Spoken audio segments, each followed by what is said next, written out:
You're listening to the LouddMouth Radio Network.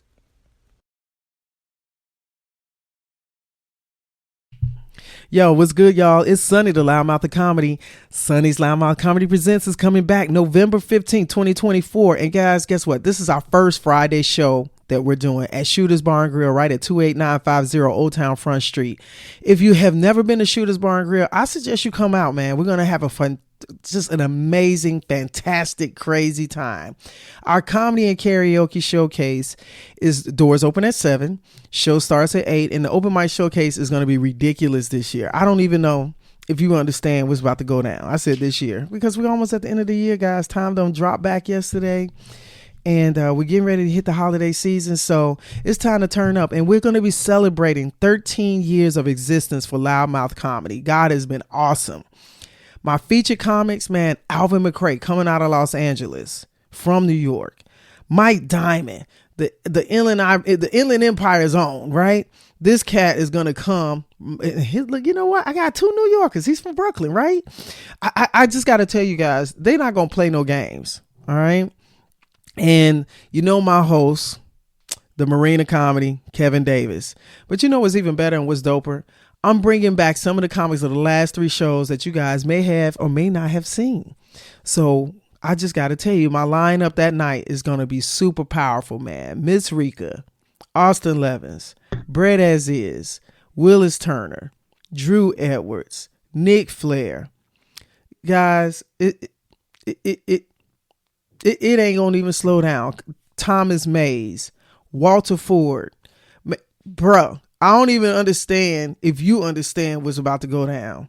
So I'm gonna suggest you get your tickets. It's $25 in advance, $35 at the door. We got reserved tables and seating. And when I tell you, Shooters does an amazing job. They have such a very vast menu. The food, the drinks, everything is lit. And I want you to come for the comedy, stay for the karaoke, because we're going to have the after party karaoke, especially a Friday night. We ain't got to rush out to go to work the next day. We were doing our Wednesday shows, and this time we're on a Friday night. I need you guys in attendance. And when I tell you they're going to power pack this show, they're going to come on this stage ready to burn it down. And I need you guys to support these crew. When I tell you my comedies are going to be lit, I just hope that you know to bring a friend. LouddMouth Comedy. Get your tickets. LouddMouth comedy.com. Welcome to LouddMouth Radio Network. My name is Sunny.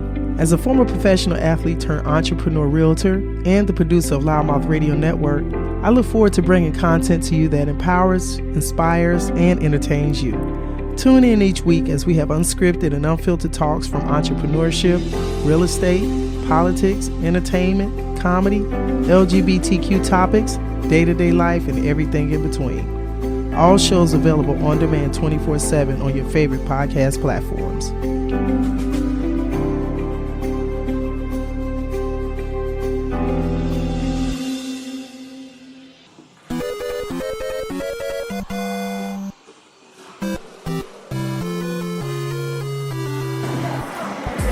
Portals Entertainment Center is a new 13,000 square foot entertainment experience now open in Temecula.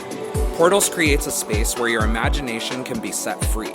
Step into an immersive entertainment center that will take visitors into one of our many attractions, which include 2 9-hole indoor mini golf courses, an immersive laser tag arena, a designated arcade space, a food service component, party and event spaces, and a hidden 21 and over lounge.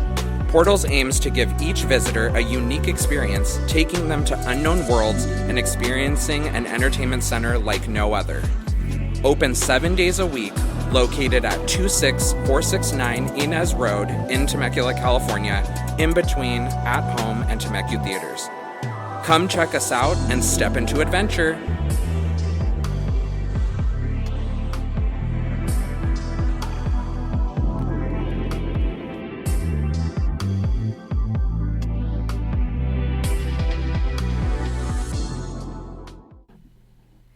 Here at Wonderland Learning Center, we're located at 288 East Main Street in San Jacinto.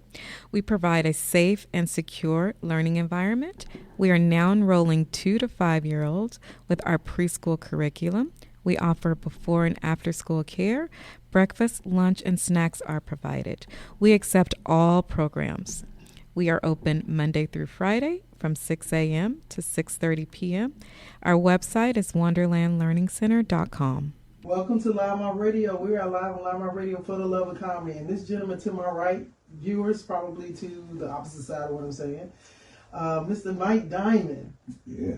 And I've had, it's so funny, he came in and it just felt like, I just felt like I just saw you like two or 3 days ago. And this is our first time meeting. Yeah, it's nuts. This is our first time meeting, but the communication, this is the part where social media makes just doable sense for me. Yeah.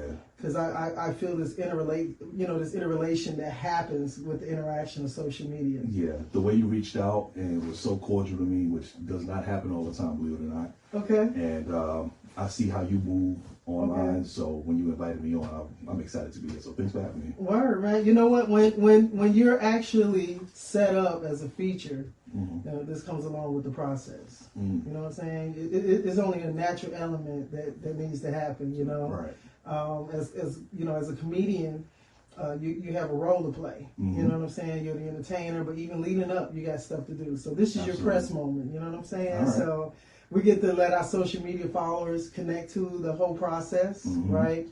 And what's wonderful is that people will be able to hear this, even after we come off air Right. on social media tonight. We'll get everything edited down and hook it up, and then they'll hit a whole shebang bang in its entirety, right? Mm-hmm. So as you can see, Mr. Mike Diamond is right here behind me on this screen too.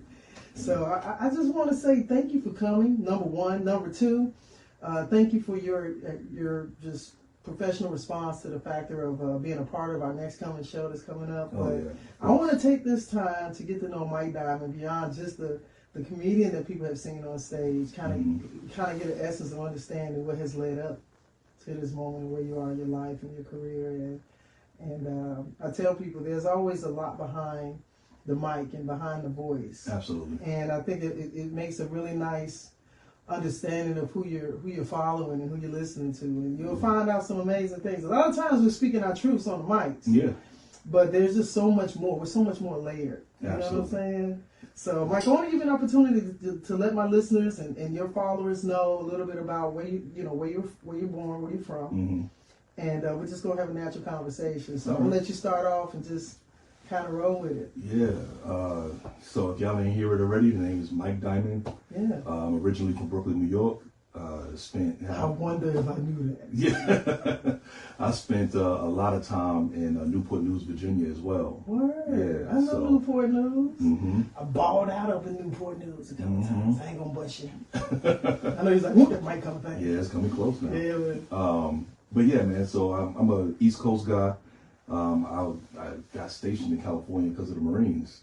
Oh, nice. Yeah. So Military, Mhm. once again. So that military time is what got me here, Yes. and I think probably a lot of my inspiration for getting into comedy in the first place probably started there. I'm sure. But I had no idea I wanted to be a comedian during that time. Like I was in when we were doing the Baghdad invasions and Fallujah and stuff like that, so I didn't really have a lot of space to be funny at that time. Hell no. But there was a lot happening I'm sure. around me that fueled comedy later. You know Thank what I'm God. saying? So Help you unpack some things. You know what I'm yeah, saying? yeah. How long? How many years did you serve? I lived 4 years. 4 years. Yeah. You did that time like, all right, Done. later.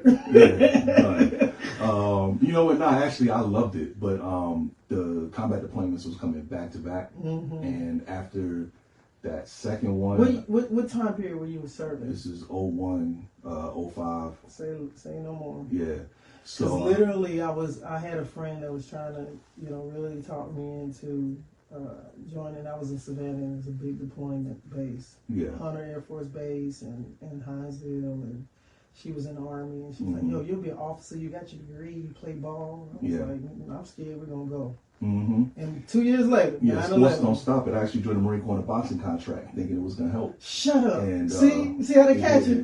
Yeah, I just ended Yeah. up fighting in another country. Yeah. I was still throwing blows. It was just hot as hell while I was doing it.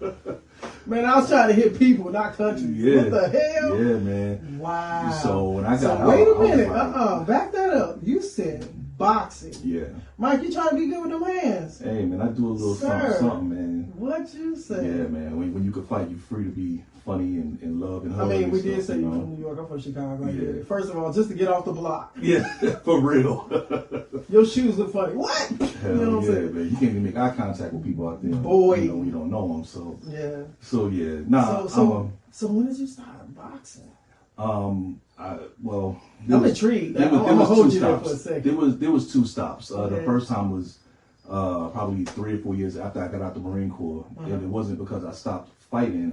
I just thought MMA was gonna be something I wanted to do, and I got into something called Krav Maga. It's an Israeli self-defense system, and did that for a couple of years, and then just kind of let it go altogether. I moved to Vegas for a couple of years. I didn't fight at all when I was out there, and then when I came back to Cali, I started back up again, and a lot of stuff happened, divorce, kids, life. So I just kind of slowed down on all that stuff. All of that. Yeah, so I started trying to fight again probably 6 years ago. I was getting ready for I don't want to say a comeback, but I was just getting ready to have my first fight in a few years. It was going to be February of 2021. And that January, right before, it ended up hurting my back. And that just kind of took me out of it. So now I train for fitness purposes. It's a great overall body. Yeah, but I don't see myself being competitive with it no more, man. Yeah, I get it. Yeah. Wow. What was your record when you were going? In the Marine Corps, I was 18, 2, and 3. And anything outside of that was just smokers and, Yeah. You had a nice little record too. Yeah. Yeah, I was pretty good, man. Do the Marines participate in the Olympics in boxing? No, but they do have different championship kinds of fights between branches. You know what I'm saying? Like you'll see Navy, Marine Corps, Army, Marine Corps, stuff like that. We used to scrimmage the Army in basketball too, so I know. Yeah, it's very similar to that. Right. Wow. So then you get in, and then 9/11. Did 9/11 happen before you joined? 9/11 happened while I was in boot camp. Oh, see what I'm talking about? If I would have waited 2 more months, I would have never went to the Marines. If I would have known I was gonna go to war, I would have never signed. You went straight out of boot camp. Yeah, I was in phase 3, basic training for Marine Corps is in 3 phases. Phase 3 is when you're kind of on autopilot. Recruits don't make mistakes at this phase. You're on your way out. And I was on final rifle range, like the last time shooting on the range to get my final score before graduation. And they did a big ceasefire, like in the middle of live fire. They did a big ceasefire. And it was like, if you're from New York, get on your feet right now. And I got up, and everybody else that was from New York got up. And they took us into this little room. And they didn't tell us that there was an attack on the World Trade Center. They was just like, you're gonna call your mother, call your father. Bro, you giving me chills. Yeah, so that's crazy. I called, I read the script because everybody got to say the same thing, and my mother was like, "Nah, everybody's cool." So I told my drill instructor I was cool. I went back to the firing line. I didn't hear nothing else about it until probably a week and a half or so before graduation. We was getting ready to do the crucible. And they was like, yeah, we're going to war. Iraq attacked America, blah, blah, blah, blah, blah. So, man, shit just got real after that. I was like, damn. I know your heart had been beating fast. Yeah. Well, you know what, man? Hearing about it towards the end of boot camp, I didn't have as much fear as you would think. Like, you really be... It just... The Marine Corps does such a good job. Like, there's a lot of things I could complain about when it comes to the military, but the Marine Corps does such a good job of making you feel ready. And if you're not ready, understanding that you're going to get ready when you get there. And it's okay. You know what I'm saying? Yeah. So I wasn't scared during that time. I think I probably was scared. I was scared getting on the airplane. And then even when I was in the air, I stopped being scared. And then like right before we landed, funny memory. So I remember being in the plane. I got the window seat, and it's like probably 3-4 o'clock in the morning. It's dark outside, and you could look out the window over the landscape of Iraq, and you could see little fireballs, like explosions on the ground from the sky. And they were like, "We're about to land right now," and I was like, "Get the fuck out of here, yo!" And I remember being scared right there. Yeah, I saw some tough guys in that cabin getting a little shaky. Yeah. I can imagine the energy. Yeah. The quietness. It was quiet. Yeah, it was so quiet. And then when they opened up the hatch to the airplane, all the heat rushed in. And honestly, as soon as my feet it's touched no the ground, preparation beyond just train. When they say they throw you in the fire, that's real. And when I got off the plane, honestly, as soon as my feet hit the ground, I stopped being scared. It was happening so fast. It was more confusion. It's like the body just clicked in. Yeah. You know? I'm just following the guy in front of me and doing what they tell me to do. And, exactly. Yeah. I think that, to have that kind of experience and going right in, you don't have any room to really think about it. At all. There's not a backup. There's not a consideration of, it's like, okay, boom. Yeah. You're going to have to. And it's something that you learn to adopt. You're going to man up real fast. Yeah. Like everybody don't handle it the same way, but I know for me personally, I learned the value in moving fast and not giving yourself so much time to think and process and calculate and get your emotions in order. Like, sometimes you just got to throw yourself out there. Even if you only know 40% of what you need to know, just do it. Let me tell you for your service. Because, man, you went straight in. Yep. Man. Yeah, you just go. Don't think so much, Absolutely. So I got that today. Wow, exactly. Yeah. When there's just certain things you experience in your life, and it's like it takes you so far beyond, and everything else be like, man, whatever.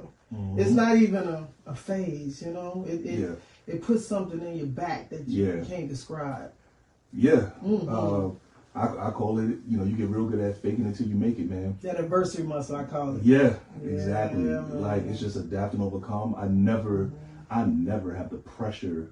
I never put the pressure on myself to have it all figured out. Right. I got so much done not knowing what I was doing. Yeah. Just like having the standing balls up to and start. going it. That's it. Yeah. I've had so many experiences. I stand in full agreement with you, sir. Yeah. All the way live. But you know what? I think we're all uniquely equipped that way. It's just some people's fear is greater than their cause of action. That's true. And it's sometimes fear just totally paralyzes people, and then others they just jump. Yeah, and then think about it later. Yeah, I think most people though, probably 90% of the people that do have the inclination to jump, they had somebody that already had that in them kick them off the cliff one time. Yeah, and most people don't have a natural inclination to just do it themselves. Fear is a motherfucker. It is. I don't know if I can say that, but fear. Oh, this is freedom. Yeah, freedom. Fear is a motherfucker. It is. And a lot of times you gotta have somebody just kind of push you in the water. Yeah. And watch you drown a little bit. You know what I'm saying? Let you take all that water in. Yeah. Now, if you're looking like you're taking your last breath, I'll snatch you up. I'll snatch you up. Right. But other than that, I'm not gonna come save you. Yeah. And so for me, in full transparency, I was kind of a scaredy cat when I was growing up. You know what I'm saying? I hated the idea of somebody not liking me. I never got in fights on my own merit. You know what I'm saying? You know what my mother raised us? Don't start fights, but don't take no ass whoopings. Exactly. Because coming from Chicago, New York, places like that, you got to learn very quickly to know your surroundings. And a lot of times you can be scared as shit. Yeah. And a lot of times, a lot of those fights of bullies and shit like that, really and truly, you're afraid. Yeah. You're really more afraid of the fight happening. Yeah. But then once the fight happens, it's like, man, go. Yeah. It's like savage. Here's the growth moment. Here's the growth moment. When you realize that everybody you scared of is scared too. That's when everything changed, right? Because I was scared. Like I said, you walking down the street, you see groups of guys on the block right in front of your building. There is that anxiety of walking through a mob of guys to get inside your apartment building, right? So I was like going through the projects. Yeah. Hell yeah. So I didn't want nobody to put their hands on me, man. Right. But I remember one time, man, me and my brother was on our way home from school, and my brother had a bicycle chain in his backpack. And I was like, yo, what is that for? He was like, yo, these dudes is going to try to jump me after school. I was like, all right, whatever. 230. Yeah. It's 225. Yup. So we walking across the field after school. I'm ready to book it home. I don't know who he got a problem with, but they're not about to catch me. Right. So I was like, let's roll. He was like, hold on, I got to show my test to Mr. Hart. I was like, Mr. Hart graded your paper. You don't need to show it. Let's go. Man, one thing led to another. I saw that mob come out. No. It was a lot of them. And I was like, fuck, right? So I grabbed my brother. We started running. How much years between y'all? 2.5 years. Okay. Yeah. So, and I think at the time I was young. At the time I was probably 10. Oh. Yeah. So. This is middle school. We going into middle school. Yeah. You're elementary. Your brother's like middle. Exactly. Yeah, like 6th grade. You're like 4th, 5th grade. No, I'm the oldest. Oh, you're the oldest. I'm the oldest. Yeah. Oh, so wait a minute. He was like 8. Yeah. And he had a bicycle. A bicycle chain. But this is New York. Yeah. So St. Louis. Yeah. I had a cast iron skillet ready for me. Exactly. You ready? Yo, you gonna chase me home? Okay. Wait till I get to my door. Yup. And we was running, and them boys was behind us. So it probably was like 6 or 7 of them. And by the time we got to the house, it was only 3 of them. Okay. That they was dropping off. Gazelle run. But when we was running, we was yelling and she was talking. So my mother must have heard us. She opened up the door as we was getting there. Okay. So we went pushing through the door, and she was like, "What? I know y'all ain't running from them boys." Like I had one of the mothers that was like, "You ain't turn running it from around." nobody. So she made us go outside, close the door behind us, and I ended up fighting them dudes and kicking their asses. And because you know what, you rather face them than your mother. Oh yeah, any day. You be like, you about to catch these sandwiches, right? And if I'm being dead ass though, I don't even remember seeing nobody. I don't think I had my eyes open at all. I was just swinging and hoping I connected. I got jumped by a whole basketball team one time because of my fucking teammate, who is now a minister. I love you, Tiffany, but you got a bitch jumped, okay? She got a bitch jumped. Because our last name is Smith. Her last name is Smith, like mine, right? So we had the game. And my little rough ass teammate fighting on the court, and the team we were playing, they came with police with them. They already had a reputation of fighting in basketball. Yeah. And sure enough, and then after the game, they caught my ass in the breezeway by myself because they escorted us separately from the team after the game. They let the visiting team go down first. They held us in the gym for like 15 minutes. Then they had us go down to our locker room. But they forgot about the fucking after fact when everybody got dressed and the people were leaving to go home. Where the security? Everybody gonna peeled out. Yeah. And I walked down the breezeway and a whole fucking basketball team was right there. Now is this the girls' basketball team? Girls' basketball team, man, in high school, and literally, I knew it was gonna go down. I took my book bag, took it off my back. Turned it around to my chest. My chest is already like, you ain't gonna grab, you ain't gonna make my book bag be, right. You ain't gonna be slingshot my ass. I already knew. I already could tell what was gonna happen. Yeah. And it wasn't no try to talk it down. It wasn't none of that. They saw a prime opportunity, and I said, fuck this. And I just identified who's gonna go down with me. Yeah. And I just, like you just, pow. Yeah, I just started swinging. And that fear, man, like, I tore some heads off. I came up out of there unscattered. I didn't have no scars or nothing. But it's like what you say, it's like that fear kicks in, and then it's not even fear, it's adrenaline. Yeah, that's your body getting ready. I think that's one of the probably the biggest gifts that I got from the Marine Corps. It completely changed my relationship. It's like comedy. With fear. When you get to this, when you know you're getting ready to get on the stage, and especially as a big show or something like that, or a big crowd or something like that, your heart is racing and you ready, but you're nervous. Right. But like then you know you're going to be good, but just you want to do well. Right. And the Marine Corps is the same way. Yeah, it changed my relationship with fear. I know when I think about the scariest times of my life, when I was the most afraid and I couldn't swallow and I felt like I was going to shit on myself, I ended up doing something amazing right after. I ran faster than I ever ran. I skinned my arm on something, didn't even feel it. You know what I'm saying? Like you didn't feel nothing. And so now fear is just kind of, it's like the priming button. You know what I'm saying? Like if you start a diesel engine, you got to prime it first. Absolutely. It's like the primer. It's just giving you all the juice you need. Pushing that choke in. Yeah. And letting that oil go through. Yeah. So it's not that I don't feel the fear, but I just my relationship with it is so different now. Right. It's an embracing aspect now. It kind of embraces and prepares you. Yeah. You know what I'm saying? Yeah. Do you want to cut that? Not cut it, but I do want to relight it. Okay. Just so I can burn this top piece. Everything live on his mic. Yeah. So for you so you're in the Marines, you serve, you're in the military, 9/11 is happening, and you go off to war. So how many times did you deploy? I did 2 Iraq deployments. Wow. Yeah. That was enough to make me leave too. Yeah. Like I said, I love the Marine Corps. There's a lot of things I got good from it, but combat sucks, and losing friends suck, and even the changes you make with yourself. Like I was talking with my cousin Tiffany about this the other day, and she was like, you know, you was real scary when you came back. It's like I couldn't even joke with you. You was so ready to fight. Mm-hmm. I can imagine how triggered. And I never was that guy. You see a lot of shit. Yeah, I was never that guy. But I knew that, you know, whatever I thought I was, I didn't want nobody questioning it. Mm-hmm. So if I felt like he was trying to make me look stupid, like even with a little sarcasm, it was gonna be a problem. It was gonna be a problem. Yeah. So it took me a while to get over that.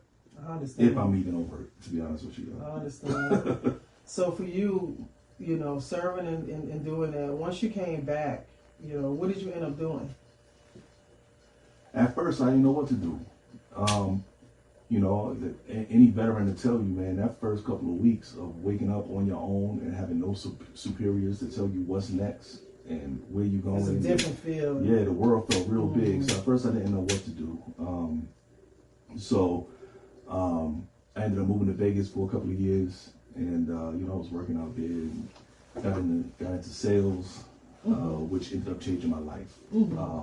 Because sales is like, it's kind of like the Marine Corps just for your brain, without the body. Absolutely. And learn how to deal with rejection, and just learning the human experience, and what makes us say yes, what makes us move forward, what makes us afraid. Consistency. Yeah, consistency. Consistency and persistence. Yeah. Sales is something definitely that. Yeah. Don't nothing happen without a sale, bro. Yeah, I did 2.5 years of door-to-door sales working for this company, and it let me know, man, public speaking might be the thing I need to do. Word. You know what I'm saying? Because you can approach people. Anybody. And be able, there you go. It's a gift. Yeah. It becomes a gift. The most important part was learning how to ask for business. And asking to get paid. Yeah. Which is probably a big problem for a lot of comedians. You know, you be doing it for 10 years before you finally get you a real payday. You know what I'm saying? Because you think somebody's going to just give it to you. Exactly. And you got to be able to demand your own ability. Yep. You know? When I was doing sales, I always had my closing statement, right? The closing statement was the thing I said to let you know I'm done selling. Correct. Right? So once I got wrap it on up. Yeah, so once I got all my features and benefits out, it's like, hey, look, we've been talking for 15 minutes. You haven't had any questions. So Visa, MasterCard, American Express. Let's go. And if, you know, one or two things is going to happen. They're either going to tell me a credit card and we're going to sign that contract, which is good for me, or they're going to say, wait, I do have a question. Right. And it's like, all right, cool. I answer that question, and as soon as I get done, right back to the close. Visa, MasterCard, American Express. That's right. I say the same thing. You know what I'm saying? And so, you know, I'm already conditioned to ask for business and ask for what I'm worth. I'm out here doing something. So you won't see me do too many things without getting paid. Right. You know, whether it's and there's a space. There's a space for it, and then there's, you know, you'll know when and how. But it's a value system that is so important, and it preps you for whatever you're going to do. It doesn't matter. Even in employment, as far as an employee or entrepreneur. Hello, my name is Takasha Smith. I'm the owner of Takasha's Kitchen, based out of Menifee, in the Southern California area. As a chef and caterer, I provide private cooking classes, couples dinners, and private parties. As a female pitmaster, I am able to create a personalized experience for your family reunion gatherings. I create menus based on my clients' needs to have a more personal vibe. You can find Takasha's Kitchen on all social media networks such as Instagram, Facebook, TikTok, and my YouTube channel at Takasha's Kitchen. And that's spelled TACASHAS Kitchen, KITCHEN. You're listening to the LouddMouth Radio Network. And they're all me. Keep talking. I'm gonna zoom us in. Hold on. Yeah, none of it is fake. None of it is inauthentic. It's just who you are for your clients is not who you are for your kids. Exactly. Who you are for your kids is not who you are for your husband or your wife. So I've learned how to, turn it on for the right occasions. You know what I'm saying? Absolutely. And I think I want people to be able to see and hear you clearly, because you're really talking some important things right now. Okay. And I think as a comic and I want to ask you this: how long have you?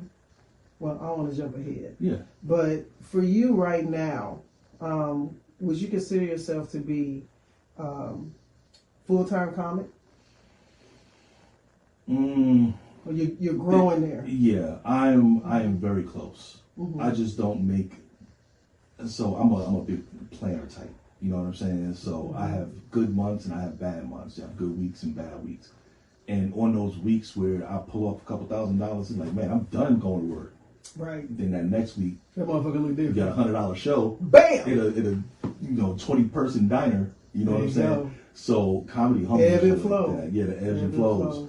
So so yeah, no, I'm not full time yet. I was full time for a minute, but it was by accident. I do mortgages during the day. Word. And so when the mortgage market shot down and rates went up, pivot. 95% of my business is doing refinances. Mm-hmm. And so nobody's refinancing when rates at 7%. Correct. So during that time, I was full time comedy. Gotcha. You know, Kevin Davis teasing. It's like, man, goddamn, son, you should be a Jamaican, man. Listen, yeah. Let me tell you something. Play with your mama. You know what I'm talking about? You better have. You gotta have more than one. You better. I'm a to. licensed realtor. Yeah. In Florida and Cali. Stop playing. Yep. People. What's up? For real, yo. Look, you a veteran. You got above a 6%. 100, man. Look, USDA, 100% financing. What you say? Let's go. Get some land. Let's go. VA and conventional. Get you some chickens, some goats, and some alpacas. What's an alpaca? It's some kind of camel, ain't it? I'm trying to figure out what's the purpose of the animal. What's the purpose of any animal? Let me tell you something. There's a whole alpaca farm, guys. I know we digress. Mm-hmm. There's an alpaca farm over here in the back wine country, and I rode past there yesterday, and they had about 20, 25 alpacas, and I just stopped and I looked and I was like, God, I know you got a reason. Yeah. But what they supposed to do other than just walk around? Yeah.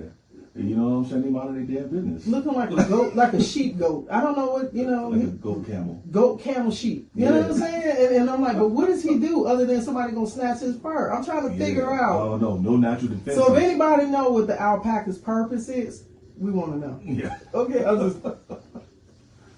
it's the shit you think about you don't know. You know what I'm saying? So hey, look, the only time I think that deep about an animal is if they're trying to bite me. I need to figure out what the plan is. But he was walking by, Mike. He was like, and his cousins were laying down. Someone was hanging around, and I was like, "What y'all supposed to do?" Mm-hmm. It's just, and there's a bunch of them over there. So I think they rescue them or something. Yeah, they're not that smart. Be grazing. If you watch them, they dumb as dirt. That's what I'm trying to figure out what they do. I really don't know what their purpose is. I think we're supposed to be eating them. It could be a new meat. I mean, do you see any smart animals that we eat? Every animal that we eat, they eat their own shit. They're not smart. Thanks, Mike. Yeah, every animal we eat, they dumb, they slow. I think alpacas are supposed to be on that list. We just ain't there yet. We just ain't figured it out. Yeah. Armageddon, apocalypse, enough. You're like, hell yeah, man! Don't be surprised I come up in here with some buffalo alpaca wings. You know what I'm saying? That the lemon pepper alpaca breast. Man, they got that lean meat. You want it bone in or bone out? Oh my God! Mm-hmm. So we back. So mortgage, sales. So how long have you been in mortgage industry? 12 years. Oh, word. Yeah. 12 years. How'd you get introduced to mortgages? I used to work for a bank. So when I like your ass. So there was a bit of a transition. Ass. Sales, you know what? Sales is one of those things where if you're good, if you're a star salesperson, the next level of sales is gonna pull you in. Absolutely. Right. So because I think that's the thing that drew me because. Same thing, big sales background. Mm-hmm. And mine started with car sales in college. Mm-hmm. And that bread, you know what I'm saying? I went to a car dealership in college looking for a car. And shouts out to Lipsy, Mr. Merle, Lipsy. So I pull up to the lot and he talking to me and I'm talking back to him, shooting shit. He's like, man, girl, you got a lot of little zip to you. You ever thought about selling cars? Mm-hmm. I was like, no. He said, yeah, you should come on up here and see me, man. You'll be good. I can see it. I can tell you. I was like, yo, I play basketball. My schedule kind of. He's like, yo, you're a full-time. That's all right. We'll make it work. Mm-hmm. Man, all it took, like the first car I saw, I made about $4,500 on a used car. Damn. Exactly. On one car, $4,500. Baby. Shit. Look. A used Maybach? It wasn't even on Maybach. It was like You remember when the Grand Prix and the Pontiacs? Yeah. And they had that's for the old folks. Young people don't know about that. I said that, man. That Grand Prix, boy. Yeah. So the Seabrains and stuff. Yeah. So literally, some of the markup in it, you got to buy them right. Mm-hmm. It's just like real estate. You got to buy them right, and that positions your margins. Right. See what I'm saying? So I learned real quick, mm-hmm. you know, and a lot of it has to do with you. Yeah. You know, you put 4,000 or 5,000 in. We got 4,000 or 5,000 room in there. Oh, my commissions gonna spread it out and opened up. That's right. So yeah, I fell into car sales, and man, all it took, I hit a couple of them checks. I was like, whoa, this is like my tuition. Yeah. Man. But sales, and no matter what the industry is, none of it is consistent. It's like it's so good when it's good, and it's so bad when it's bad, and you never know when it's gonna happen. Exactly. And so. I was doing door to door, and just like any other sales, when it's good, it's good. And even then, good was only $250, $300 a day, right? Because it's 100% commission. Right. And I did 100% commission, right? Too, so I get you. It was like $250, $300 a day, and that's the best people doing that, right? And so I ended up having a team of 10, 11 people. I was getting a little piece of what they was making, and it was fun to do good. But then it started drying up, and my ex-wife got pregnant. And so, first baby. Okay. And she was like, "You got to get something more stable." So I don't know. You're all in Vegas at this point. No, I'm back in Cali now. Oh, you back in Cali? Yeah. Okay. And she was like, "We got to get serious, get a regular job." I was like, "All right, cool." So I went to a bank and applied to be a teller. Okay. Because that was all I knew. Right. And in my giving that money. Yeah. And in the interview, they had like 45 other people that were interviewing for positions, and throughout the day they were just asking people to go home. What? And by the end of the whole thing, I was one of the last 3 people there, and it was just like, all right, look, we know you applied to be a teller, but there's no way we're gonna let you be a teller, bro. You got too much. You got to be a banker, right? So I was like, all right, cool. Right out the gate. That's rare. Yeah. So they made me a banker. They trained me up, but it's just frontline banking. I mean, all you're doing is opening accounts and trying to get credit cards, bringing in new money. Right. Every time somebody opens an account, you want them to bring in as much money as possible. Correct. Getting credit cards, which by the way was always the highest in consumer credit. I can get credit cards, home equity lines of credit, home equity loans all day, which is what helped me stand out to the mortgage banker. Makes sense. The mortgage banker. So that's how you migrated over. Yeah. She used to pull up in her old, it was probably like a 10-year-old Mercedes, but it was better than what I was driving. Hell yeah. And I think she was making like $70,000 a year back then, which, man, as a frontline banker, I was only making like $35,000. Oh yeah, that was the come up. So I was like, yeah, I want to do that. So she was like, yeah, just tell me you're going to get promoted, and you want to do the mortgage banker program. Right. But they didn't want to promote me. So I went ahead and warmed up my resume, sent it out to a couple of other banks, and this bank, I'm not going to say the name, but they hit me up and it was like, we'll bring you in at $60,000. You was like, say less. Well, no, because I really wanted to stay at that first bank. Okay. So I went to my management and I was like, hey, listen, these people are on the hook. They're going to pay me this much money. Here's my offer letter. If you guys can at least match it, I'll stay. And they didn't want to match it. So I dipped out. And give them a chance. Yep. And right away it was a good decision. Started making more money, started learning more about mortgages and stuff. And then when I started getting deals through the bank, the checks were a little bit bigger, but I was seeing how much the bank was getting. Man, and I was like, how do I get Because you're getting up points and a little spread. And like you're getting like $200-$300 every time one close. Like somebody can come in with an $800,000 mortgage and you make like $300. Oh, they was basically giving you flats, like a flat. Yeah. And instead of the point. Yeah, they're not giving you points. You're using their NMLS ID. Right. You're not an individual MLO. Right. Because you're riding up underneath them. Right. Yeah. So I went ahead and just bet on myself, used my own money, licensed myself, and opened it and up. quit. Yeah. And I went to a company that did reverse mortgages. Ooh. Which is a complete different thing than doing conventional. It is. And it takes like 6 months for your because those are primarily older people, generation, over 65. That is seasoned, right? They're seasoned in the home. They got the equity in it, and they can basically. This is the sad part. The bank is banking on that you may not even outlive. Right. And so when they do those reverse mortgages, because I don't think they really even get to a point of seasoning. With that, it's more about So however much equity you have, they'll give you. If I it. remember correctly, it's probably like 75% loan to value, right? 75-80% loan to value. So for people that don't, but that's in that age group. That's for them. They want that leverage, right? And like for people who don't do this, right? So if the bank is willing to let you borrow 75% loan to value on the equity that you have, that means you get $100,000 in equity. They'll lend you $75,000, right? And then you take the average life expectancy. So you got somebody 65 years old. You maybe give them on 20 more years. Right. You estimate 20 years, and you break that $75,000 up into monthly payments. Okay. And yeah, because they get to net that money, and then they just paying it. Right. Now most of those loans are either almost paid off. Or no, not always. As long as the equity is there, it's good. But the thing is, when they pass away, that's it. It comes back to the instrument comes back. Right. The bank will own the home. They'll sell it, keep all those proceeds unless their heirs want to buy that home. Correct. And they have an estate. Yeah. And they have to qualify to pay back the debt or have the money to do it. Right. So that's why you'll see a lot of the children. These are people that are in their 50s, discouraging their parents from doing mortgages. And there's a lot of baby boomers and stuff going on right now. So that's cool. So 12 years. So you're doing mortgages. So after the military, did you do a little comedy in the military? No, I didn't even think I was funny. Like when I talk to my veteran buddies now, they be like, "Oh man, you was always funny to me." I never felt funny. You just didn't think I never had somebody tell me I was funny. I think they just see me doing comedy now, and they say you was always funny.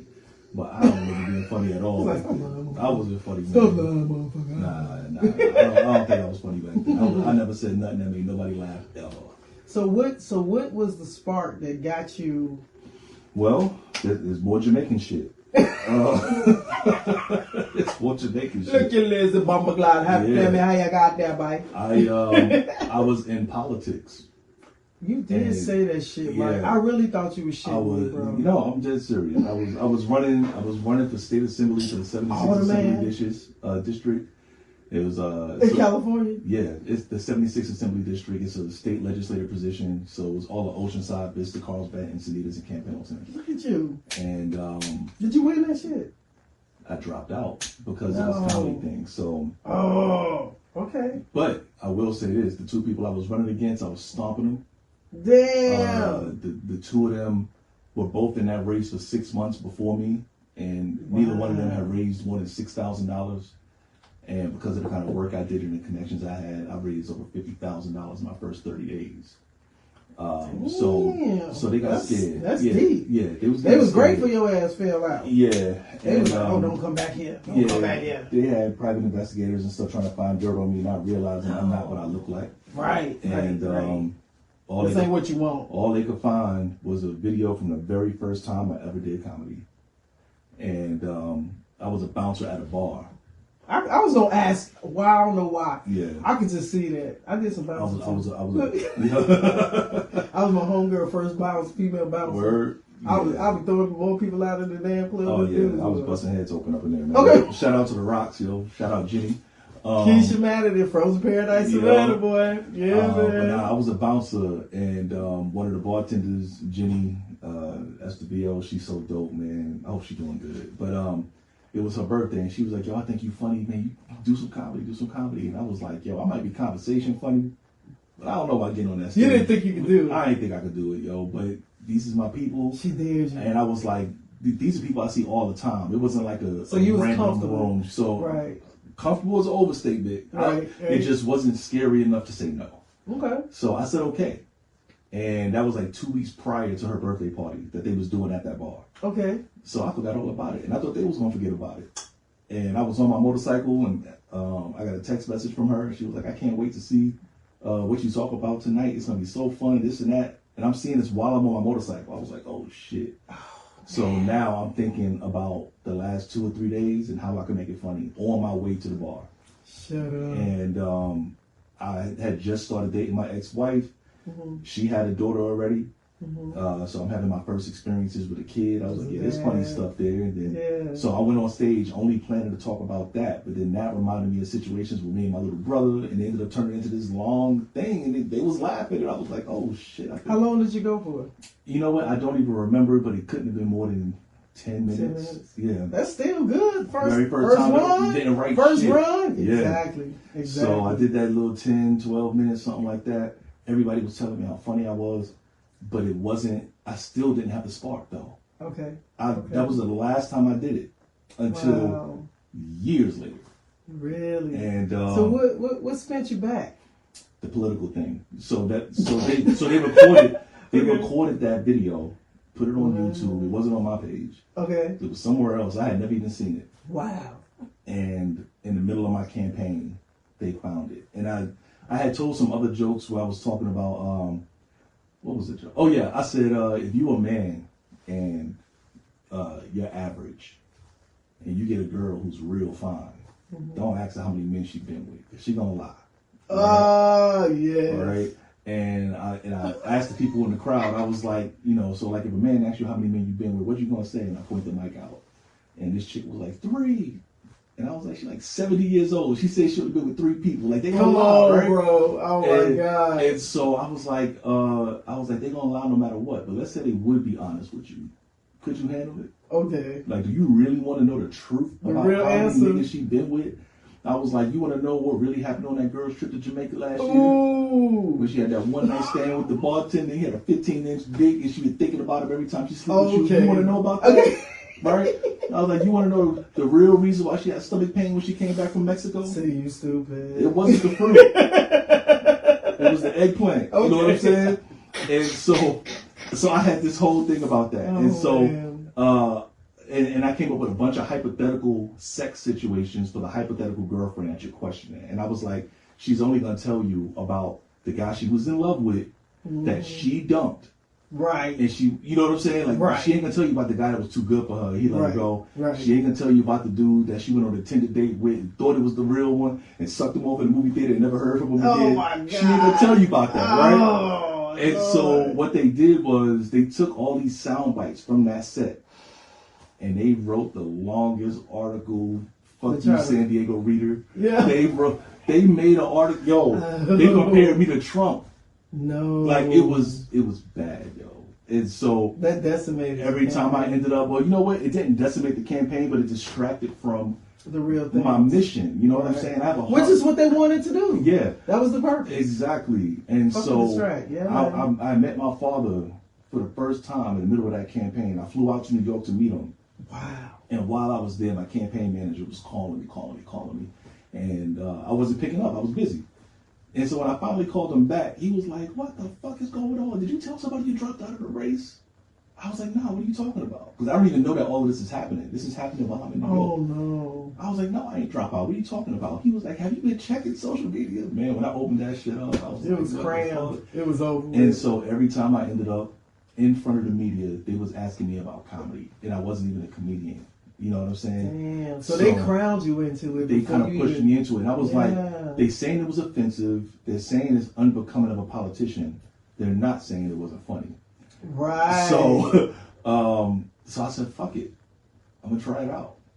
Might as well. Yeah. You done gave it to me. Mm-hmm. So what is it left to do? Right. So I went to a Padres game. I was down in San Diego, went to a Padres game. Mm-hmm. I was hanging out with some friends. And after the game, we was walking around downtown. Yeah. And this dude, you know Seabass, right? The blonde hair. So this is before I even knew who he was, but he came up to me and my I'm familiar with him. I've never met him. Oh, okay. Yeah. He was like, hey, y'all want to come to a free comedy show? It's at the Laugh Factory. I was like, oh, the Laugh Factory. Okay, let's do it. Okay. So I go in there, and it was this Asian lady performing. I ain't gonna say her name, but she kind of popping. But I sat in that crowd and I watched, and I'm paying attention to the crowd, and I'm watching her, and I was like, damn, this is really bad.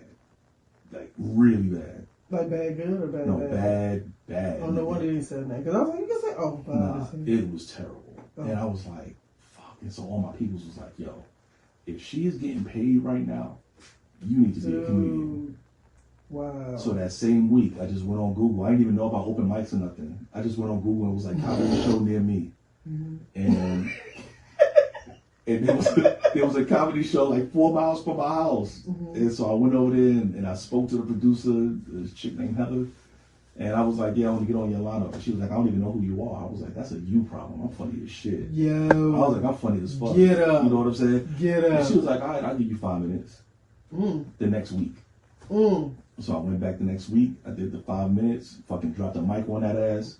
And she came to me and was like, yo, come back next week. I want to hear the rest of that set. And I was like, that's all I got. Yeah, you did. Yeah, that was it. So that was the whole thing. Yep, I went home and I wrote. I went back the next week. So it's just been pushing you. It's almost like water. Like you just literally when it is your time, when it's for you, it is. You can't stop it. Nope. Momentum. You can't stop it. Momentum. So I went back another time, killed it. The host that night had an open mic somewhere else at the Jazzy Wishbone. I went to Jazzy Wishbone, did my thing. There was another guy. So how many years has this been? I just had my 2-year anniversary in October. Word. Yeah. Word. And like you said, congrats. I haven't had to do anything other than what I'm supposed to do. Yeah, just keep showing up. Yeah, showing up, keep writing, be good to people, have something to offer. You know what I'm saying? My private show business is doing really well. I do a lot of stuff outside the club, which is how I pay my bills. I know that's right. And in the clubs, I make sure I deliver every time. I'm already performing all over the country, and I'm hitting every benchmark I ever. And this is the thing, man. Like, we got the flyers of the next show, which I got you featured, right? So the other day I gave this flyers one. He was like, "Oh, yo, Mike Diamond." He go, "Whoa, all right, I'm coming. I'm gonna be there." I was like, "Okay, DMX." Oh, yo. That's how I just do a speaker box. Yeah, man. But it's a good thing to know when people are embracing you. It's another good thing when somebody can say, "Yo, I heard of that cat," or I seen him at such and such and such and such. And that's what you just got to keep doing. Yeah. It's for the love of comedy. Yep. You know? The world is small. Like, you never know who's watching you. You know what I'm saying? Exactly. Like, my girl just started working at the company she had 2 months ago. Okay. Her new BFF at the job knew who I was. Like, just like that. You know what I'm saying? One of her coworkers wants to be a comedian, so he watches comedy. He's been trailing you. Yeah. So, like, you never know who know you and stuff like that. And that's why it's important that you show up and you be who you be. I think that the different thing that most people need to understand is the humbleness. And the opportunities. You never know when they may come. And so you want to make sure that you're embracing those opportunities the right way. Absolutely. You know what I'm saying? Absolutely. So when did the moment come when you knew that you had got to a point that you had a love for it?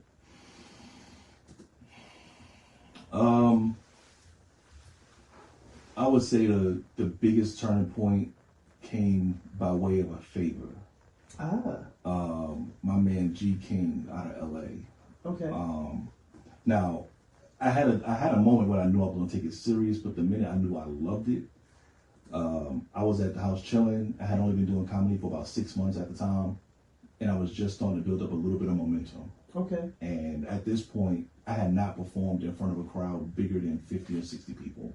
Oh, word. Never made more than $25 for a show.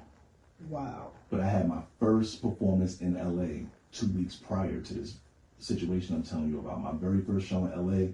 Okay. It was a show produced by Corey Showtime Robinson, and Martine Stewart was headlining. G King was on there. Andre Bailey.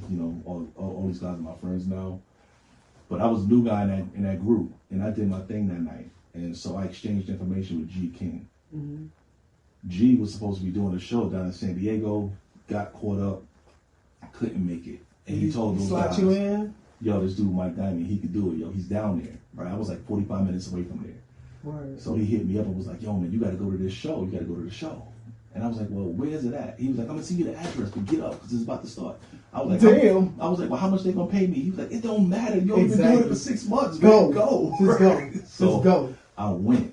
Okay. And I didn't even change my clothes. Like, I was wearing one of them shirts where your neck hole will be all stretched out and shit. You was not wearing an off-the-shoulder shirt, sir. Man, look, I was in there like a little princess, yo. My name is Benson. The shirt had Blue Beetle on it. It was a Blue Beetle t-shirt. Like, it was crazy. Shit. And I pull up, and there's nowhere to even park. There was so many people out there. Nice. I was like, where am I? Okay. The show had 500 people in the crowd. Shut up. Where was the venue? It was down in San Diego. Some event space. I can't remember. Something Star something. Okay. But what's my man's name? From Def Jam. Howell. somehow. Oh, I know who you're talking about. Yeah. He old school Def Jam. Old school Def Jam. Yeah. It'll come. I know exactly who you're talking about. Hit me. Yeah. This is the first time I ever forgot his name. That's okay. It'll come to you. But he was headlining that night. Nice. He was one of my, man, I already was feeling him from when I was growing up. Right. So I walked in 10 minutes before I was supposed to go on stage. So I ain't have time to prep or nothing. Everybody in there dressed up. I'm looking like a bum. And it was like, all right, you up. I'm here. Yeah, they was like, all right, so do like 10, 12 minutes, man, and then that'll be it. I was like, all right. So I go up there and I'm doing my thing. I'm fucking them up. And I'm not getting my light to get off stage. I look over to the side. The producer was like, keep going. He was like, you can rock, man. Keep doing your thing, right? So I do like another 3 or 4 minutes, and I just start running out of shit to say. I'm still at 6 months. Okay. So I start running out of shit to say. And I get off stage, and Howell came up and it was like, yo, good shit, man. I'm about to go up. We're going to pray together. So I stood in a circle praying with this dude. That's what's up. Right? Mm-hmm. It was like class was in session. I watched him kill it for an hour. He owned that room in a way I had never seen it before that. Nice. And front view. Yeah. And afterwards, he was like, you know, it looked like you could use a big bro in this game. Let me put some knowledge on you. And Word. He gave me a lot of praise and told me what I could do better. And we exchanged phone numbers. He was like, anytime you need something, hit me up. So nice. We did that. Bro been in the game 30 years, man. Yeah. And he paid me $500 that night. Oh. And after making that money, I was like, I cannot say get less. back to free. Okay. Mm-hmm. Yeah. Y'all better pass this offering plate. Yeah. Some better happen. Hell yeah. So yeah, that's what's up, man. Yeah. See, those crowning moments like that just gives you opportunities, and you just got to be able to be ready. Yeah. You know. That was definitely when I was like, okay, I think this is something I could build my life around. Right. You know. And what I tell people, comedy is a freedom that is not. It's rare you have those intersections. Absolutely. And so it gives you something that's different than any other kind of realm, if that makes sense. Mm-hmm. And you're able to control the art form of what you're doing. Yep. You know, and you define what that looks like. Yeah. You know what I'm saying? So if you want to go harder, go harder.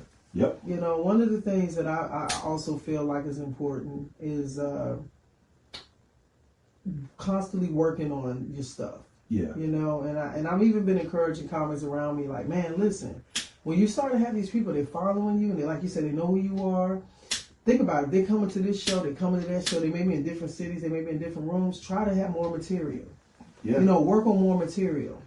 Yeah. And that'll give another element of it's first of all, it's pushing you. Yeah. And it's giving you to be that versatility and the ability to have more material, right? And it's encouraging to see people take on those type of challenges. You know what I'm saying? Well, you know what? Honestly, when it comes to the advice to newer comics, I tell them the opposite.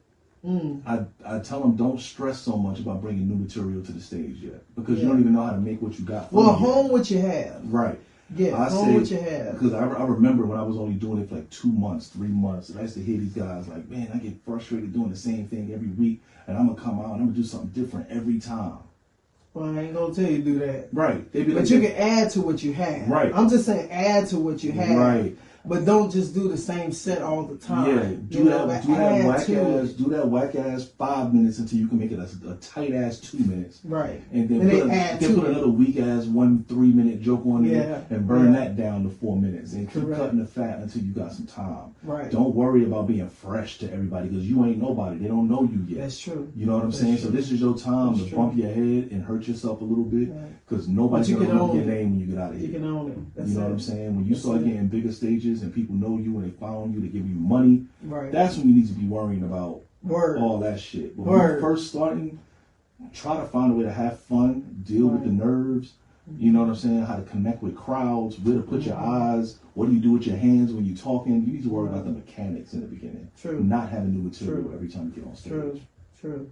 Not necessarily a beginner, but I'm talking. Well, my statement was more seasoned folks that have been around, that have been out here, because I've come to find, and I've been meeting people that have been going 10, 15 years. You know what I'm saying? And I was talking to a friend of mine the other day. We had talked in a minute, and she was telling me how she literally could regurgitate this person's set that's been running years. My girl just reminded me, Kenny Howell. Kenny Howe. Yes. Yeah. Kenny Howe. Yeah. Big light skin lad. Man, Yeah. Kenny funny as He is crazy. Yeah, man. I think it's so important. There's been so many people in this art, and the voices, when you really get to your voice. I remember Rodney Perry telling me one time, we was in Atlanta, and he was like, "Yo, Sonny, just keep working, just keep working and find your voice in regards to how you, what you coming with." And I think one of the cool things is that as a person, you're constantly evolving as an individual. Yeah. So that takes time, and you're still developing. Like, it's one thing to know yourself as just this general person, but as a comic, it's almost like another personality that forms within who you are. Yeah. And it's the artist, the performer, and then you take that voice that you have and you combine it. Yeah. You know what I'm saying? Yeah, and it's just and that's when the magic comes, right? So, and you know what, for me, because the beginning of our interview, you could tell my life off the stage is not funny. Right. I'm not goofy. It's been heavy. I tell people all the time, I'm funny, I'm not goofy. Right. You're not going to run up on me and just joke, right? So sometimes people are disappointed when they see me. Like, if they follow me online, then they finally come to a show, and then they come up to talk to me after the show, and they think I'm going to be that dude on stage. Correct. Because one of the things that trips me out, like, it never fails. You see me, I give a flyer to somebody, and it's like, "Oh yeah, you funny? Tell me a joke." Life, nigga. Yeah. I just chump it. Yeah. Because this is not that. Right. It's not. That's not how you do that. Yeah. But people tend to do that. Yeah. A lot. Hey, look. Okay. But remember this. Somebody be like, "Oh, you a comic? Tell me a joke." Like, "Oh, you a car washer? Wash my car." Right. Same. Whatever you do for a living, do it right now for me for free. There you go. This is my job now. Thank you. Know what I'm saying? Thank you. You know what I give them? Come to the show. You'll see. Yeah. That's what, I'm like, first of all, don't worry about me. You better pay attention when I'm showing you behind me. Yeah. You see what I'm saying? I'm producing this shit. Mm-hmm. And I'm looking to make sure that you have a phenomenal time. Yeah. So that's my goal. Yeah. You see what I'm saying? Yeah. Now, when I'm being the comedian, there's a different realm than when you're talking to the producer, the promoter aspect of this. But I just find it amazing how often people do that. Man. Tell me a joke. And it's such a random aspect that you're trying to have someone. Yeah. Nigga, I'm not doing construction. I'm not throwing up drywall. You know what I'm saying? But you know what, though? I've heard so many people say this before, so I'm not the creator of what I'm about to say. Yeah. But a lot of people say that comedy is the most underappreciated skill set in the world. Oh, my God. And I think because, there's some things that we have the heart to say that people won't even talk about. Right, right. You'll bring light to something that won't even be, for most people, approachable. Yeah. But they may want to have a conversation. Yeah. Or, but when you can laugh at yourself and understand some of the things and the dynamics of your life and who you are and the things that's happening around you. Yeah. And you can see it all the way to the core of it and then punch it back out to somebody. Yeah. That's amazing. That's probably the hardest part. For people who take themselves too seriously, they can't make fun of themselves. No. And I feel like the minute you finally realize you ain't special, and you are one of the takes all the weight. It takes all the weight off. Me and my girl earlier today, she was talking about her contacts. This was yesterday. Mm-hmm. She was telling me that she was taking her contacts off. Mm-hmm. And I was like, yes. And she was like, why are you saying yes? And I was like, because you've been blind the whole time we've been together. Now you got them contacts, you finally realize I'm medium ugly. I need you to put them contacts in the thing, right? And so she's like, you're not medium ugly, whatever. And so, but like, I don't take myself seriously when it comes to aesthetics and things. So you don't think you're the big sexy? Oh no, I'm fine. But I'm fine as shit. But I don't take it serious though. Like if somebody don't agree, then it's like, hey. Oh man! And let's go girl for girl. You know what I'm saying? Yeah. You think you better than me? Just put your girl next to mine, bro. That's all I'm saying. Yeah. Man, so 2 years, and what's been the biggest lesson you've learned so far? The biggest lesson I've learned is even if you can't be funny, be interesting. Word. silence while you're on stage is not bad. And if you know how to own it. If you know how to own it, and if Dave Chappelle does it on best. purpose. Actually, I got that from Dave Chappelle. Dave Chappelle does it best. Dave Chappelle was giving a lesson to Will Smith when Will was going to do stand-up for the first time for his birthday. I don't know if you saw that. No. Yeah. So please send me that. Will Smith for his 50th birthday, I believe. He was going to do his first. Yep. He was doing his first comedy show where he had the greats coming to give him advice, and Dave was telling him, like, be funny but be interesting too. Right. Because you're either going to have them laughing or you want them to be learning and growing and thinking too. Mm-hmm. There's nothing worse, in my opinion, than getting off stage and you having people say, hey, good set, good set, good set. And you say, what was your favorite part? And none of them can remember a thing you said. Right. Because nothing lasted. Nothing stuck. You don't want to have fast food jokes. You want to have oatmeal and grits jokes. You know, old folks used to say the oatmeal stick to your bones. That's it. Get something that stick to the bones. You know what I'm saying? So I'm cool with being really, really funny up front, and then filling up the middle with something meaty that contextual, right? That you can take and bite into and take something from it. Yeah, if it's gonna make you closer to your wife or your husband, or if it's gonna make you look at your kids a little different, maybe question whether you really need to be at that job or not. If I could say something to make you really contemplate something and think some shit out, and then wrap it up with something absurd at the end. Yeah. That's why I like people like Richard Pryor. Mm-hmm. You know, Richard Pryor could go into any audience. Yeah. Because he was going to give you, the most fucked up elements of his life, some of the shit he did, some of the shit he pulled. Yeah. Even the gall of what other people Mm-hmm. may have given or tried to come at him with. And it was so many lessons. Yeah. And he was doing that at a time with being a black man saying what he was saying. What you talking about? You know what I'm saying? Red Fox. He's another one of my favorites. I say all the time. Red is on my Mount Rushmore. Yeah. He's on my Mount Rushmore of comics. Yeah, man. You know. And you think about like Patrick, Patrice O'Neal and Robin. We lost him so early on. It's just, you see all of these people and elements. Even for me, coming from the female aspect of comedy, like for me, I would love to have more female comics have me hurting just as much as how there's a plethora of the male side of comedy that can have you bent over, right? Not saying that they're not there's not funny. Yeah, I was gonna say I don't think there's a shortage of funny women. However, anytime, because I used to run an open mic in Oceanside, I just stopped a few months ago. Right, I remember seeing that. Yeah, and I used to have young women come in and want to do comedy for the first time, and I used to give them all the same advice before they went on stage for the first time.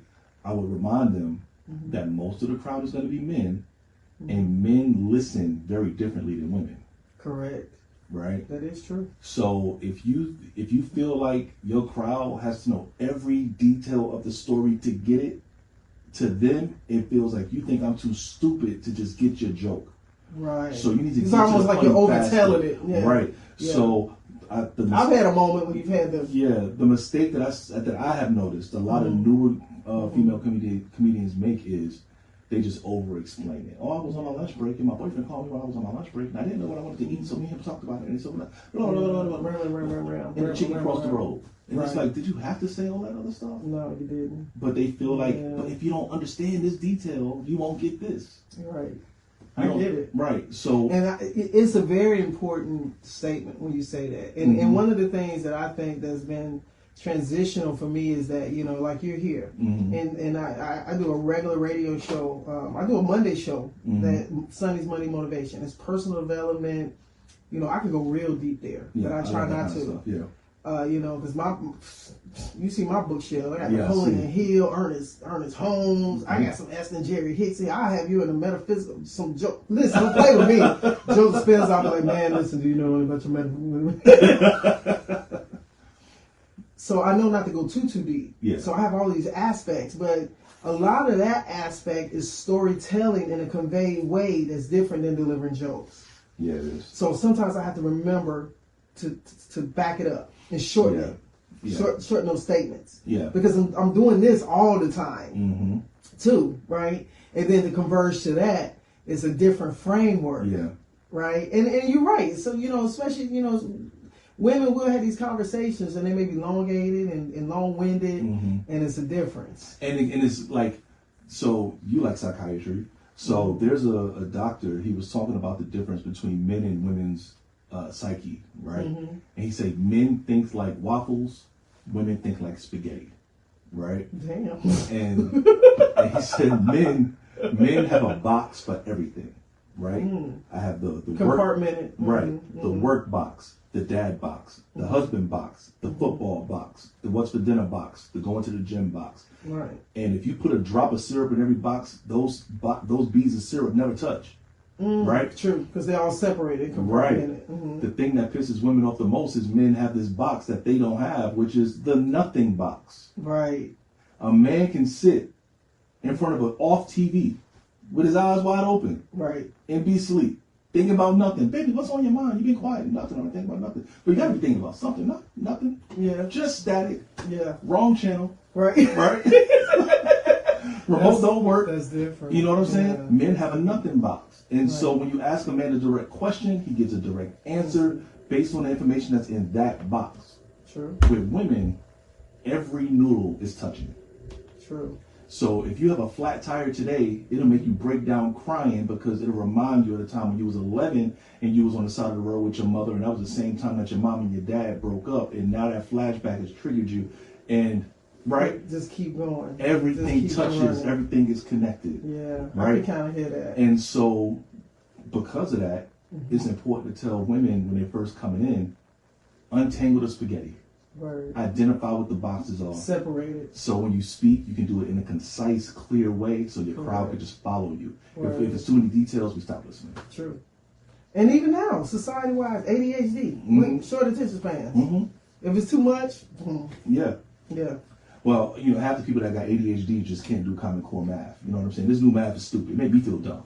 I don't even know what's happening. Yeah, I got two daughters, and I'm telling you, the homework they got right now. I don't even know why. Who's doing this? What's really happening? New math. They don't write in cursive no more. It's just complicated. I'm like, what did Can't tell time. Can't count change back. Yep. Oh, look, you want to laugh? Go on YouTube and look up all the flat Earth videos. It is the most hilarious thing in the world. There's this YouTube page I follow. I hope to God he see this shit. But there's this guy on YouTube named Cyman Dave, and he does Flat Earth Fridays. And Flat Earth Fridays, and he gets these people from all over the world that have these claims like this is the thing that's going to prove that the world is flat. And he uses basic science that we've been learning our whole life to prove it. You know what I'm saying? And that's crazy. It'll be somebody like, the moon is not reflecting light from the sun. It's its own light source. Right? And then you be something. And so he'll just prove that. Or, people saying that from an airplane you can't see the curvature of the earth. But it's like the cruising altitude for a plane is only 30,000 feet. That's way below low orbit. Right. So you know how far away you got to be to see the curvature of the planet? You know what I'm saying? So like the flat earth thing, that lets you know how bad society is right now. I'm just trying for to real. tell People trying to redefine something to believe in. Well, look how they going down in the ocean with these little pods. Yeah. That's just imploding in the water. Yep. They sending shit up in space. They got 2 astronauts that were supposed to go 2 weeks. They've been up there 6 months. Ain't gonna get them home till February. Right. Matter of fact, Boeing can't even bring them back. They got to send, I think it's SpaceX to go get them. Yeah. Just shit like that. It makes you think like, what is going on this Earth that everybody running to the sky? Right. Why are you setting up? What's going on that we don't know? Well, you know what? I think it started off with, I think it went from curiosity to possibility. Correct. For hundreds of years, even thousands of years, we've had a fascination with the stars. If you look at the Great Pyramids, they're in perfect alignment with the stars in Orion's belt. Perfect alignment. Correct. Egyptians were fucking geniuses. Oh yeah, master mathematicians, scientists. Yeah, stop playing. Yeah, and from Galileo to Newton to you name it, these guys were always looking up and always had questions. But now we have the equipment and the technology like the James Webb Space Telescope that just went up a few years ago. We're getting images of deep space and the universe that we never thought we'd have. Right. We're literally seeing a whole lot more. We're seeing galaxies that formed within the first 500,000 years of the universe. That's crazy. I know that sounds like a long time, but that's infancy. The universe is like infinite. 30 billion years Infinite. old. Right. Yeah. So the information is out there now. Now we can see exoplanets, which are planets that are outside of our solar system. That's crazy. And based on how the light comes back to us, we can determine what gases are in that atmosphere, if there's wet water or ice on it. You know, I love an intelligent person. Yeah. Oh my God. There's so Oh much. my There's God. so much now. So now that we know enough, our questions are changing. Absolutely. Right? Absolutely. In the beginning, we didn't know what we didn't know. We didn't know Exactly. the questions to ask. Exactly. But, you know, like when it comes to going to Mars, right? People can say, oh, it takes this long to go to Mars. But we got to remember, Mars is going around the sun just like the Earth. Earth is, yeah. So at the it's furthest orbiting. point, it could take over 5 years to get to Mars. Right. So when we send a ship off of Earth towards Mars, we're actually predicting where it's going to be, where Mars is going to be 3 months from now. To intercept, right. Right? So when that ship is going, it's going into dark space. It's not That's going crazy. towards Mars. And they're calculating it with trigonometry. That's perfectly crazy. To land on it. That's crazy. You know what I'm saying? NASA. Yeah. Yeah. I would say SpaceX first now, because my man Elon he got a Tesla floating around up there, man. He sent a car to space into low orbit. I can't deal with it. Mm-hmm. And you see the robots at Oh, the yeah. games. I love it. The Tesla robots. Mhm. It's like, for real, Jetsons. Mm-hmm. That's the real, It's this like the boy, real Elroy, what's the name? iRobot. iRobot. Yeah. Absolutely. Yeah. Absolutely. I used to say, when we see those movies, that stuff is already in motion. They're just preparing you for it. They're just preparing. You think it's wild and shit. No, it's already if you happening. remember back a few years ago, there was a movie with Shia LaBeouf called Eagle Eye. Yes. And it's like, oh, that's an invasion of privacy. We'll never have that many cameras. Right. But look at China. Enemy of the State. 5G. You remember Enemy of the State? It's the same It's premise. the same premise. 5G Yeah. technology made that possible. In Yes. China right now, 5G has made it possible where they can surveil every corner Yes. of every foot China does. of yes. China. Yes. And they have monitor everything. and they have a social currency system. So your money is worth different based on how you behave in society, and it's all being monitored. That's happening crazy. now. Right. That's not the future. Right. So that's why I'm like, people, this is the have and have nots. We're living in a society of have and have nots. It's not even racial lines anymore. Yeah. You know what I'm saying? Mm-hmm. So that's why I think one of the things that comedians are able to do, especially when you have, like, that's why some of my favorite comics are very intelligent. Mm-hmm. Like, I love hearing Wanda Sykes. I love hearing D.L. Hughley. I love hearing Dave Chappelle. Yeah. Like, their brains are just running, Yeah. you know, in intersection of intelligence. Yeah. And some of the things that they're talking about, you might not really, wow, you know, I didn't think about that. Yeah. You know, that's the thing, like you say, let me give you something Mm-hmm. to run with. You Yeah. know what I'm saying? That's why. And You know boy- what? I love crowd work like anybody else. Yeah. I do a little crowd work in every show, but I know what crowds are really looking for, and what they're looking for is your perspective. I was going to ask you, what do you feel it is? They want to know your perspective. They're not going to get your perspective if you're only No. interviewing people in the crowd, right? True So that. you have to Give learn them about something. things, right? Right, to be able to talk about Dip it. your toe in politics. Not enough to be a politician, Right. but dip your toe in politics So we can have the discussion. so you can have an opinion and Right. express your opinion and have people either agree or disagree. Correct. Either way is good for the show. It is. You might have never been married, but dip your toe into the statistics of marriage and divorce, and Correct. you know what's right and what's wrong, and this and that, and express your opinion. That's People it. want to know your perspective, and that's how you find your crowd too. Yes. Because you start to establish, you know, who and what is going to draw to your following. Right. Absolutely. Right. So your sets are given that. Yeah. You know what I'm saying? Yeah, man. If you if you only interview a crowd and hoping that somebody got an interesting job that you can make fun of, the crowd will never get your perspective. Now, Right. there are exceptions to that, right? You will get a guy like Nate Jackson who is like so gifted at being Yes. able to pull something off the fly. But if you ask people that are Nate Jackson fans, like, how well do you know him? Where is there? Right. Where And is then you there ask those same people, well, tell me how well you know Kevin Hart, who is transparent, who gives his opinions, or Dave Chappelle. We know how Dave Chappelle feel about everything. Right. Right? And so I think that's how you get your crowd. If you're trying to write your comedy to be funny to everybody, I feel like you're not really being yourself, and you're not going to find. Because you're trying to appease the Right. whole versus Yeah. standing in your own existence. Yeah, I think it's Yeah. better to be Yeah. so authentic to where if you got a 100-person crowd and 70 of them leave, that last 30 is gonna come to every show you do after Correct. It's the truth. And the only way you're going to get that is if you're saying something that they agree with. That's it. Get your people, not all people. Right. People. Your tribe. Mm-hmm. Exactly. I agree. Yeah. So for you at this point, what would be a something that you would like to see happen for you within the next year? So I've shifted gears a lot this last few months. I've been doing a lot of production, right? Okay. And the Mike Diamond and Friends thing is really doing something. Like, I've been really fortunate to be able to get the comedians that I want on those lineups. Nice. I love putting together fire lineups, and so I'm selling out every time. You guys did my drop, a few weeks ago, right? Yeah, and sold that one out. Right. And so my next Mike Diamond and Friends is January 18th. That's going to be at the Yellow Door in San Diego. Word. I like the Yellow Door. 250 seats. Yeah, it's a beautiful spot. Yeah, it's a beautiful spot. Yeah. Shouts out to y'all. And that'll be my biggest crowd so far for Mike Diamond and Friends. 250 people. I plan on selling that out. Right. I would like to get booked on, a regular series. No commercials. I want to be acting in a regular show. Right. I think I'm ready for that.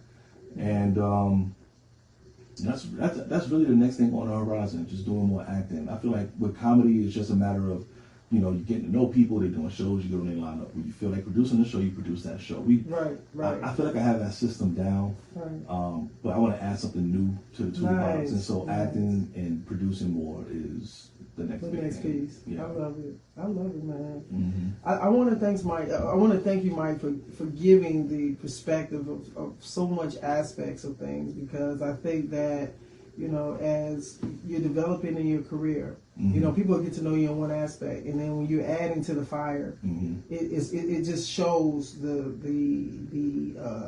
ability of your existence. Yeah. And I'm all about that, you know what I'm saying? So a lot of times people say, oh yeah, you're a comic, and I'm like, yeah, but I'm a producer, I'm a writer, I'm a comedic actor. Yeah. There's so much. When you get to that point, you just say, I work in entertainment. Exactly. I'm not just one thing. Exactly. Yeah. It's the real truth. Yeah. And I think that you're showing already your ability to keep adding, to your portfolio, and it's a good driver. It's a healthy driver, and I'm excited about this show, man. November 15th. For those who don't know it, we're bringing Mike Diamond to the Shooters Bar and Grill for LouddMouth Comedy, comedy and karaoke. Come and knock somebody's teeth out. Man. Oh my God! And I got some sinister. And I'm gonna go ahead and share. I'm gonna share it right now while we on air. Yeah.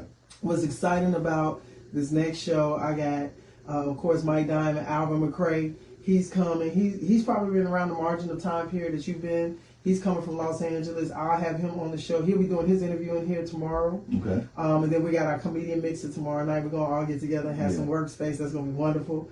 But what also is awesome, I made a decision. I wanted to bring back as many of the comics I've had over the last few months. So, man, this next show, man, when I tell y'all, it's going to be off the Richter. So I got Brett As Is coming. Willis Turner going to come back. Walter Ford, who's actually going to be my feature for December 13th show. He'll be in the building on November 15th. Nick Flair is coming back through. Ms. Rika's coming back through.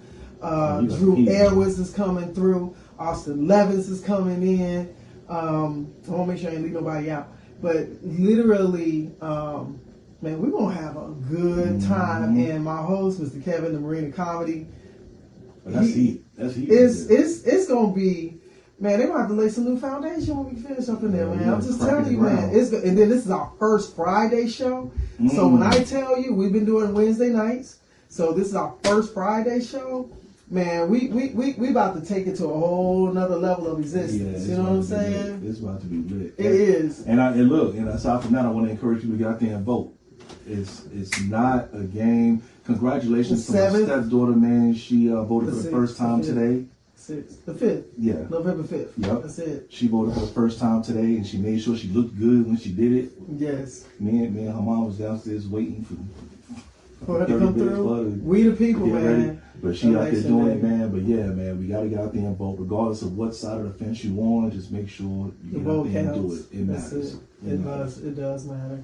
So I'm excited about it, man. Mike, go ahead and tell people how they can follow you. The best way to get a hold of me is through my Instagram, Mike Diamond Comedy. No spaces, Mike Diamond Comedy. But it's also Mike Diamond Comedy on Facebook, and on TikTok. Okay. For bookings and inquiries, my DM on Instagram is the best way to go, but you can also hit me up on mikebdiamond@gmail.com. Bad. I appreciate it, dog. Yeah. This has been a great I appreciate time. you. This has been a wonderful space. I'm glad we had this time. And guys, I hope you've enjoyed this interview. And it's going to be available on all your favorite podcast platforms. So we're going to go ahead and wrap this up, man. And I can't wait. November 15th, y'all get your tickets at LouddMouthComedy.com. Tickets are available right now. Mm-hmm. I suggest, especially if you're coming with some folks, get your reserved seating because, man, y'all pull up and y'all be seeing everybody going to their tables. Respectively, you know what it is. They already know what it is. They already know how it moves. Yeah. And we literally had a room full on Friday night, so it's going to be a phenomenal show. So, Mike, thank you for coming out here and taking the time to bless LouddMouth Radio Studios. Thank you for having me again, man. I'm looking forward to the show, man. I'm ready to show my ass. I already know it. Yeah, I'm ready to show my ass. Man. Already. Unfiltered, y'all. Yep. Appreciate y'all. We're done on this one. Yep. Later. I'll take care. You're listening to the LouddMouth Radio Network.